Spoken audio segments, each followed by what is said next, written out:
नमस्कार बच्चों, welcome back to my YouTube channel base of education Mantra. प्यारे बच्चों, आज की इस वीडियो हम डिस्कस करने वाले हैं क्लास 7th में सोशल साइंस के सैम्पल पेपर को। ठीक है, यानी कि जो मिड टर्म के एग्जाम में जो सैम्पल पेपर आपका दिया गया है, यानी कि जिस टाइप से क्वेश्चन एग्जाम में पूछे जाएंगे उस टाइप की जो हम सैम्पल पेपर को देखने वाले हैं। यानी कि जो पेपर आपका आएगा एग्जाम में वो 2.5 घंटे का पेपर होगा और जो 60 नंबर के होंगे। ठीक है, अब इसी को देखते हुए, क्योंकि ये सारे पेपर हैं, इस क्वेश्चन को सही प्रकार से तैयार करना बच्चों, क्योंकि एग्जाम में इस पेपर से भी क्वेश्चन आने की संभावना है। यानी कि ये जो क्या है, जो पेपर आपका मिड टर्म होगा ये इसी टाइप से क्वेश्चन एग्जाम में पूछने, यानी एग्जाम में क्वेश्चन आने वाला है। यानी कि टोटल पैटर्न को समझ लेते हैं। यहाँ पे कितने क्वेश्चन है, यानी कि 5 खंड में पेपर पूछा जाएगा, 5 पार्ट में पेपर आएगा, टोटल कितने 12 क्वेश्चन आएंगे। ठीक है, तो यहाँ पर जो पहला पार्ट आपका दिया जाएगा बच्चों, पहला पार्ट है क्वेश्चन नंबर 1 में क्या है, 1 से लेकर 12 तक आएंगे, जो 1 नंबर के होंगे वस्तुनिष्ठ प्रश्न, यानी कि MCQ क्वेश्चन आएगा। और सेकेंड पार्ट में जो आपका प्यारे बच्चों आएगा क्वेश्चन नंबर 2 से 5 तक जो आएंगे 3 नंबर वाले आएंगे, जो अति लघुत्तरी प्रश्न आएंगे। ठीक है बच्चों, तीसरे खंड में जो क्वेश्चन नंबर 6 से 7 तक आएंगे 4 अंक वाले क्वेश्चन आएंगे, दीर्घोत्तरी प्रश्न। ठीक है, और क्वेश्चन नंबर जो 5वां खंड नंबर जो 4 है, जो क्वेश्चन नंबर 8 से 11 तक आएंगे 6 अंक वाले प्रश्न आएंगे, जो पैराग्राफ पे आधारित होगा बच्चों। ठीक है, अब क्वेश्चन नंबर जो 12 जो आएगा, यानी कि 5वां खंड जो है ये मैप पे आधारित, यानी मानचित्र पे आधारित होगा, 4 नंबर के क्वेश्चन आएंगे। ठीक है, तो चलिए हम धीरे धीरे सारे क्वेश्चन को करते हैं। तो पहला पार्ट आपका यहाँ पर है क्वेश्चन नंबर 1। ठीक है, यहाँ पर देख सकते हैं कि क्वेश्चन नंबर 1 आपका है खंड का, यानी कि सेक्शन A कह सकते हैं। ये क्वेश्चन नंबर 1 से लेकर 12 तक यहाँ पर दिए जाएंगे बच्चों। तो प्लीज़ बच्चों आपसे रिक्वेस्ट है कि वीडियो को पूरा अंत तक जरूर देखें, जिससे सारे क्वेश्चन को सही प्रकार से समझ सके, कर सके, क्योंकि एग्जाम में यहीं से क्वेश्चन पूछे जाएंगे, यानी इसी टाइप से क्वेश्चन पूछे जाएंगे बच्चों। और बहुत सारे जो क्वेश्चन हैं सेम इसी पेपर से रिपीट भी होंगे। चलिए, तो पहला क्वेश्चन यहाँ पर दिया गया आपको है कि वायुमंडल में सर्वाधिक मात्रा में पाई जाने वाली गैस कौन सी है, क्योंकि ये जो पेपर है इंग्लिश और हिंदी दोनों में है। ठीक है, तो पहला क्वेश्चन यहाँ पर पूछा जा रहा है कि वायुमंडल में सर्वाधिक मात्रा में कौन सी गैस पाई जाती है। तो ये जो पाई जाती है बच्चों, नाइट्रोजन। ठीक है, यानी कि क्वेश्चन नंबर 1 का जो ऑप्शन A बिल्कुल सही हो जाएगा। हिंदी में और इंग्लिश में दोनों में लिख सकते हैं, सॉरी ऑप्शन B सही हो जाएगा प्यारे बच्चों यहाँ पर, क्योंकि नाइट्रोजन। ठीक है, ऑप्शन B सही हो जाएगा पहले क्वेश्चन का आंसर। चलिए चलते सेकेंड क्वेश्चन की तरफ बच्चों।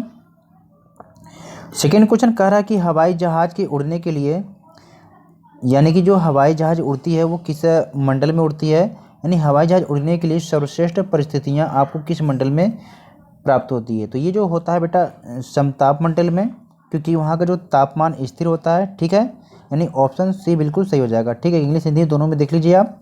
चलिए थर्ड क्वेश्चन को देखते हैं। तो थर्ड क्वेश्चन यहाँ पर दिया है कि विश्व पर्यावरण दिवस कब मनाया जाता है, यानी कि विश्व पर्यावरण दिवस कब मनाया जाता है। तो ये मनाया जाता है कि 5 जून को, यानी ऑप्शन C बिल्कुल सही हो जाएगा। हिंदी इंग्लिश दोनों में देख लीजिए बच्चों। और हाँ, वीडियो को लाइक ज़रूर करें और वीडियो को अपने दोस्तों के साथ भी शेयर करें, जिससे आपके दोस्त भी इस सारे क्वेश्चन को सही प्रकार से कर सकें, समझ सकें। और चैनल पर नए हैं तो चैनल को सब्सक्राइब करें, जिससे सारे टाइप के जो सैम्पल पेपर आपको आसानी से मिल जाए, स्टडी मटेरियल सारे मिल जाए आपको। चलिए क्वेश्चन नंबर 4 है कि सूर्य से आने वाली वह ऊर्जा जिसे पृथ्वी रोक लेती है उसे क्या कहते हैं। ठीक है, तो उसे कहते हैं प्यारे बच्चों आतपन कहते हैं, यानी कि ऑप्शन A बिल्कुल सही हो जाएगा। हिंदी इंग्लिश दोनों में आप लिख लेंगे। ठीक है, चलिए आगे देखते हैं क्वेश्चन नंबर 5। क्वेश्चन नंबर 5 क्या करा बच्चों कि निम्नलिखित में से कौन तुगलक वंश का शासक नहीं था, यानी कि इसमें से 4 नाम दिया गया है, इसमें से आपसे पूछा जा रहा है कि कौन से ऐसे नाम हैं जो तुगलक वंश के नहीं हैं। तो वो ऑप्शन C बिल्कुल सही है, क्योंकि अलाउद्दीन खिलजी ये खिलजी वंश का शासक था। ठीक है, ऑप्शन C बिल्कुल सही हो जाएगा। चलिए अगले क्वेश्चन को देखते हैं। तो यहाँ पर क्वेश्चन नंबर 6 है कि सल्तनत काल में किसान की उपज का कितने प्रतिशत खराज कर के रूप में लिया जाता था। तो ये जो लिया जाता था बच्चों, ऑप्शन D बिल्कुल सही जगह कि 50% हो जाएगा। ठीक है, चलिए अगले क्वेश्चन को देखते हैं।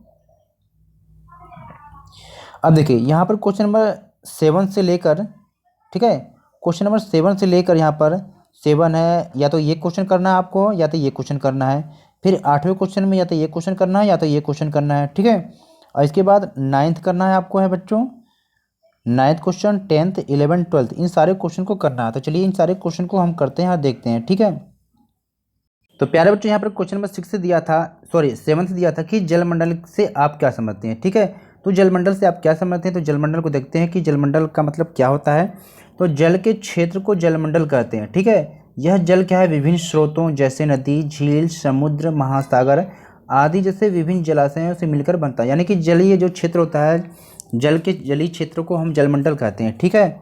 अब या तो ये क्वेश्चन करेंगे सेवंथ में, या तो नीचे का क्वेश्चन, क्योंकि अथवा अथवा का मतलब होता है या तो ये करिए या तो ये करिए, ठीक है। चलिए नीचे का देख लेते हैं कि जैव मंडल से आप क्या समझते हैं। तो जैव मंडल का मतलब होता है बच्चों, यानी जैव मंडल क्या है? पृथ्वी का वह संकीर्ण क्षेत्र होता है जहाँ स्थल, जल एवं वायु मिलकर जीवन को संभव बनाते हैं। यानी देखिए, ये आपका अगर स्थल मंडल है, ये आपका जल मंडल है और ये आपका वायुमंडल है, तो जो तीनों क्षेत्रों में जो पाया जाने वाला है इसे हम कहते हैं जैव मंडल, ठीक है। चलिए क्वेश्चन नंबर 8 बच्चों, कि आईने अकबरी के रचयिता के नाम लिखिए। तो आईने अकबरी के जो रचयिता है अबुल फजल है, ठीक है। यहाँ पर नोट करेंगे। अब यहाँ पर भी क्या है, या तो ये क्वेश्चन आप करेंगे या तो ये क्वेश्चन करेंगे, ठीक है। चलिए ऑप्शन है। तो अगला क्वेश्चन है कि मुगलों की सेवा में आने वाले नौकरशाहों को क्या कहा जाता था? तो उससे कहते थे मनसबदार, ठीक है। चलिए क्वेश्चन नंबर 9 बच्चों, कि नागरिक अधिकार आंदोलन किस देश में चलाए गए? तो जो नागरिक अधिकार आंदोलन थे ये चलाए गए थे संयुक्त राज्य अमेरिका में, ठीक है। तो इसे भी नोट करेंगे कॉपी में। अगला क्वेश्चन है क्वेश्चन नंबर 10 बच्चों, कि राष्ट्रीय राजधानी क्षेत्र दिल्ली के स्वास्थ्य मंत्री का नाम लिखिए। तो आपके दिल्ली में रह रहे हैं तो दिल्ली के बारे में पूछा जा रहा है कि राष्ट्रीय राजधानी क्षेत्र दिल्ली के जो स्वास्थ्य मंत्री हैं इनका नाम क्या है? तो इनका नाम है सत्येंद्र कुमार जैन है, तो इनको आप नोट करेंगे बच्चों। चलिए आगे देखते हैं। तो प्यारे बच्चों यहाँ पर क्वेश्चन नंबर 11 है कि मध्याह्न भोजन की व्यवस्था किस वर्ष से संपूर्ण भारत में लागू की गई? यानी कि जो मध्याह्न भोजन योजना है जिसको मिड डे मील कहते हैं, ठीक है बच्चों। जैसे आपकी क्लासों में बढ़ता है मिड डे मील, तो ये उसी के बारे में पूछा जा रहा है। यानी कि यह मिड डे मील की व्यवस्था जो है किस वर्ष से संपूर्ण यानी कि पूरे भारत में लागू की गई थी?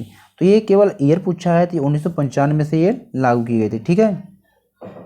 चलिए आगे देखते हैं।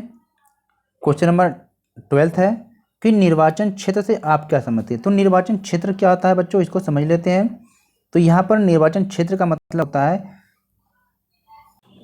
यानी कि एक निश्चित क्षेत्र जहाँ रहने वाले सभी मतदाता अपने प्रतिनिधि चुनते हैं, जैसे पंचायत का वार्ड हो गया या विधानसभा का क्षेत्र। अब यानी जैसे मान लीजिए कोई दिल्ली है, अब दिल्ली को ले लीजिए, तो दिल्ली को क्या है शासन यानी कि शासन के दृष्टिकोण से इसको क्या है 17 भागों में बांट दिया गया, ठीक है। तो दिल्ली को 17 भागों में ऐसे 17 टुकड़ों में बांट दिया गया है। जैसे कोई मुस्तफ़ाबाद है, सीलमपुर है, चांदनी चौक है, तो ये क्या जो अलग अलग क्षेत्रों में बांट दिया गया बच्चों, यही क्या होता है निर्वाचन क्षेत्र होता है, जिसको हम सीट भी कभी कभी कहते हैं। आपने देखा ना कि चुनाव के समय लोग कहते हैं कि यहाँ का इतने सीट चुनाव में लोगों ने जीत लिया है। तो निर्वाचन क्षेत्र का है या सीट का है? तो निर्वाचन क्षेत्र वही होता है कि अलग अलग क्षेत्रों में बांट दिया जाता है, ठीक है। मतदाता का मतलब यहाँ पर होता है जो वोट देने वाले व्यक्ति हैं उनको कहते हैं मतदाता। उम्मीद करते हैं आप समझ में आ गया होगा आपको, ठीक है।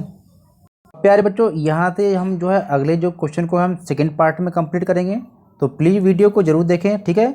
अब यहाँ से हम सेकंड पार्ट को क्या है अगली वीडियो में लेकर आएंगे, तो प्लीज़ वीडियो को जरूर देखना, ठीक है बच्चों। चलिए वीडियो को लाइक शेयर जरूर करें और सेकंड पार्ट को जरूर देखें यहाँ से, ठीक है। क्वेश्चन नंबर 2 से हम करते हैं सेकंड पार्ट में।